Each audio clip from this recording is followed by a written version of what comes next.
Hit TV అభిమాన ప్రేక్షకులకు స్వాగతం. నేను మీ నాగేంద్ర కుమార్.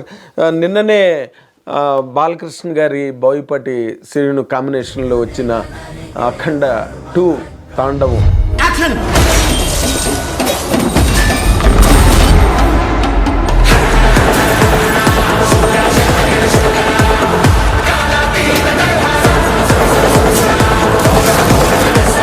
సినిమా చూడడం జరిగింది. ఈ సినిమాకి సంబంధించి అప్పుడే చాలా రకరకాల రివ్యూలు ఎవరిష్టం వచ్చినట్టుగా వాళ్ళు రివ్యూలు చెప్పేశారు, రాసేశారు. మొత్తం ప్రపంచం అంతా వరల్డ్ అంతా కూడా ఈ రోజున అఖండ 2 తాండవం గురించే మాట్లాడుకుంటున్నారు. దాని మీదే రివ్యూలు, విశ్లేషణలు, వ్యాఖ్యానాలు నడుస్తున్నాయి. సినిమాలంతా కూడా 5వ తారీఖున రిలీజ్ కావాల్సిన సినిమా ఎన్నో పురిటి నొప్పులు పడి ఆఖరి మొత్తానికి సినిమా రిలీజ్ అయ్యి ఇవాళ రిలీజ్ అయింది సినిమా. నేను రాత్రి ప్రీమియర్ షోలు వేశారు అన్ని చోట్ల కూడా. ఆ ప్రీమియర్ షోల రిపోర్ట్లు బట్టే మొత్తం రాత్రి నుంచి దీని గురించి రకరకాల వీడియోలు రిలీజులు అయిపోయి రకరకాల రివ్యూస్ వెబ్సైట్స్లో కూడా వచ్చేసాయి.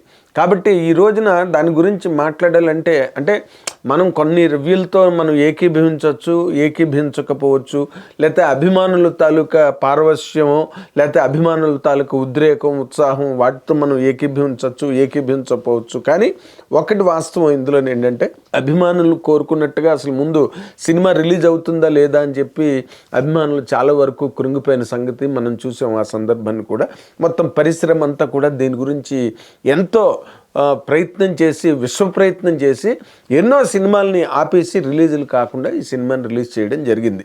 కాకపోతే ఈ సినిమాకి అఖండ పార్ట్ 1 అన్నది ఒక తెలియని ఒక బరువు ఈ సినిమా మోసింది. ఎందుకంటే అఖండ పెద్ద హిట్ అవ్వడం, అందులో మొదటిసారిగా బాలకృష్ణ గారు ఆ అఘోర క్యారెక్టర్ చేయడం, అది బాగా పండడం, తెరిచి జూలు విదిలిస్తే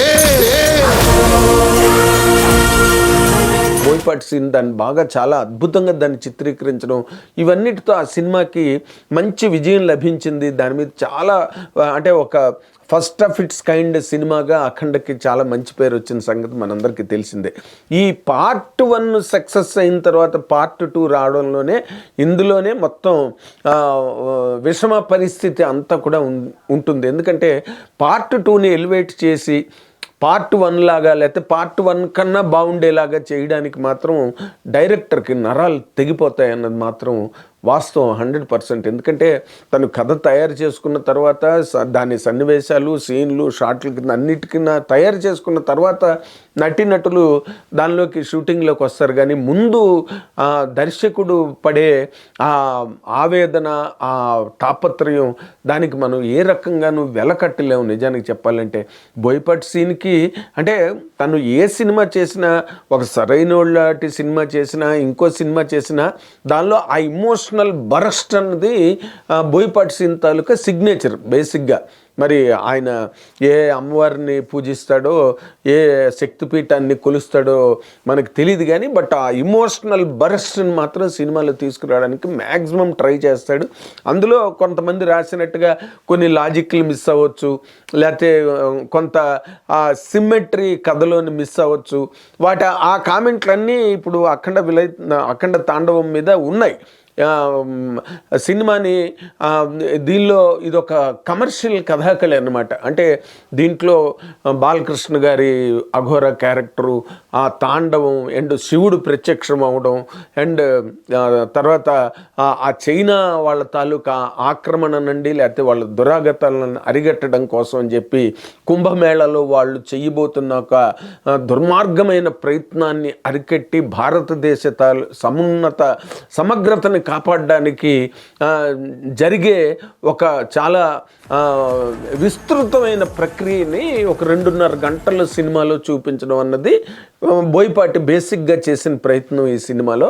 అండ్ బాలకృష్ణ గారి తాలూకా ఆ క్యారెక్టర్ అఘోర పార్ట్ 1లో చూశారు, పార్ట్ 2లో చూశారు. ఇప్పుడు ఈ రెండో పార్ట్కి వచ్చేసరికి ఏమైందంటే దీంట్లోని ఆ శివుడు కనిపించడం, కొన్ని ఎపిసోడ్స్ మాత్రం చాలా స్ట్రాంగ్గా, చాలా ఇంటర్వల్ బ్లాక్ కానీ లేకపోతే క్లైమాక్స్లో శివుడు రావడం.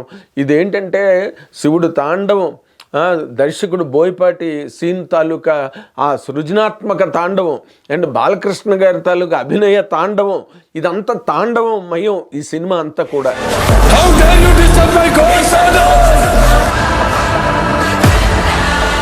బ్లాక్లుగా మనం తీసుకుంటే కనుక సినిమాలో అక్కడక్కడ చైనా వాళ్ళని, త్రిశూలం, మనం ఏమి నమ్ముతామంటే ఈ సినిమాలోని అంటే సంభవామి యుగే యుగే అని ఒక దేశం లేదా ఒక జాతి తాలూకా జీవనం కానీ లేకపోతే దాని అస్తిత్వాన్ని దెబ్బకొట్టడానికి విదేశీయులు చేసే ప్రయత్నం నేపథ్యంలో ఎవడో ఒకటి రావాలి వీటిని కాపాడడానికి, వీటిని ఎదురొడ్డానికని మనం ప్రతి సినిమాలు ఎదురు చూసినట్టుగానే ఇందులో కూడా చూస్తాం.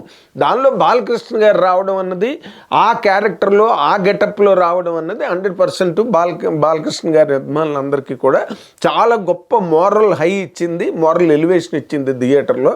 అండ్ ఇన్ని కలిసిన దాంట్లో ఎలివేషన్స్ బేస్ మీద సినిమాని కథ చేసినప్పుడే అది మాత్రం గ్యారంటీగా కత్తిమీస్తాము. ఆ ఎలివేషన్స్ ఒక్కొక్కసారి పండుతాయి, ఒక్కొక్కసారి పండవు. అవి కథతో ముడిపడి ఉండాలి. ఆ ఎలివేషన్స్ ఆ కథలో మాత్రం ఏమాత్రం లోపం ఉన్నా లేకపోతే ఆ కథలో కథ ఏమాత్రం తగ్గినా కూడా ఆ ఎలివేషన్స్ కూడా ఒక్కొక్కసారి బెడిసి కొడతాయి సినిమాలో. అవి ఆ ప్రతి కమర్షియల్ సినిమాలోని అక్కడక్కడ అంటే ఈ కైండ్ ఆఫ్ ఒక ఇమోషనల్ బరస్ట్ అవుట్ సీన్స్ సినిమాల్లో జరిగినప్పుడు అవి 100% అక్కడక్కడ మనకు కనిపించక మానవు. ఇక్కడ ఏంటంటే ఏదో ఎన్టీ రామారావు సినిమాలో జంజాల్ గారు రాసినట్టుగా చరిత్ర చెప్పకు చెప్పింది విను అని ఒక డైలాగ్ ఉంది. అలాగే ఈ సినిమాలో కూడా మనం కేవలం చూడాల్సింది లేదా మనం అర్థం చేసుకోగలిగేది లేకపోతే మనం దాన్ని అంగీకరించాల్సింది ఏంటంటే ఇది కేవలం బాలకృష్ణ గారి ఎలివేషను, బాలకృష్ణ గారి అఘోర క్యారెక్టర్, అఖండ సినిమా తర్వాత బాలకృష్ణ గారి క్యారెక్టర్ని ఎంత బాగా ఎలివేట్ చేయగలరు, దానికి సంబంధించిన సమస్యలు ఏంటి, దాని తాలూకా అవి బాలకృష్ణ గారి క్యారెక్టరు ఎదుర్కొనే విషమ పరిస్థితులు ఏంటి ఈ సినిమాలోని, వీటి మీద దృష్టి కేంద్రీకరించి ఈ సినిమాలో చూడాలి తప్పితే దీన్ని పీకుతామని అంటే మాత్రం ఈ సినిమా వాటికి నిలబడే సినిమా కాదు. 100% నేను చెప్తున్నాను. ఎందుకంటే ఇది ఒక హీరో వర్షిప్, ఆ హీరో వర్షిప్ను దృష్టిలో పెట్టుకుని ఒక సిరీస్ ఆఫ్ హిట్స్ ఉన్న డైరెక్టర్ బాలకృష్ణ గారితో 3-4 సినిమా అనుకుంటా ఇప్పుడు బోయపాటి సీన్కి. కాబట్టి ఆ హీరో వర్షిప్ని దృష్టిలో పెట్టుకుని తన గతంలో తన తాలూకు సూపర్ హిట్స్ని దృష్టిలో పెట్టుకుని వీటన్నిటినీ కలగలిపి వాటికి ఒక రూపాన్ని ప్రతిష్ఠించాలి, ఒక రూపాన్ని ప్రసాదించాలనుకున్నప్పుడు జరిగే ఈ ప్రయత్నంలో బాలకృష్ణ గారి తాలూకు ఎలివేషన్స్ ఏవైతే ఉన్నాయి ఈ సినిమాలో వాటిని బోయపాటి సీను 100% అద్భుతంగా పండించాడని చెప్పడానికి ఏం ఆశ్చర్యం పడనక్కర్లేదు. కానీ ఇందులోనే ఏంటంటే బేసిక్గా జరిగింది ఎక్కడంటే ఒక కుంభమేళాలో భారతీయులని అందరినీ తొదముట్టించాలని చైనా చేసే ఒక దుర్మార్గపు ప్రయత్నాన్ని ఒక సైంటిస్ట్ దానికి వ్యాక్సిన్ కనుక్కుంటే ఆ వ్యాక్సిన్ ఎందుకంటే నేను కథ చెప్పేస్తున్నాను, ఎందుకంటే మొత్తం వెబ్సైట్లో అన్నింటిలోని రాశారు అది. దానికి అప్పుడు అఘోర క్యారెక్టరు బయటకు రావడం, ఆ చిన్నపిల్లని కాపాడడం, ఆ వ్యాక్సిన్ని కాపాడడం అండ్ చైనా వాళ్ళని మొత్తం తొదముట్టించి వాళ్ళని హతమార్చడం అన్నది కథలో పాయింట్గా తీసుకున్న ఆ క్రమంలో బోయపాటి సీన్ గారు టోటల్గా ఆ మౌంట్ సీన్స్ ఏవైతే ఉంటారో, ఆ ఎలివేషన్ సీన్స్ ఏవైతే ఉంటాయో వాటి మీద ఎక్కువ కాన్సన్ట్రేట్ చేసి మధ్య మధ్యలో వచ్చే సీన్లు కానీ లేకపోతే దానికి ఆ ఎలివేషన్స్కి లీడ్ చేసే సీన్స్ అన్నిటి మీద కూడా ఆయన తక్కువ ఇంపార్టెన్స్ ఇవ్వడం జరిగింది. దానికి ఎంత ఇంపార్టెన్స్ ఇవ్వగలడు ఆయన? ప్రతి సీన్లోనే ఒక ఎలివేషన్ కావాలి, ప్రతి సీన్కి ఒక ఎలివేషన్ కావాలి. అండ్ భారతీయ సనాతన సంప్రదాయం, సనాతన ధర్మానికి సంబంధించిన ఎన్నో డైలాగులు ఈ సినిమాలో పుంఖాలుగా ఉన్నాయి. దేశం జోలికి వస్తే మీరు దండిస్తారు, దైవం జోలికి వస్తే మేము ఖండిస్తాం.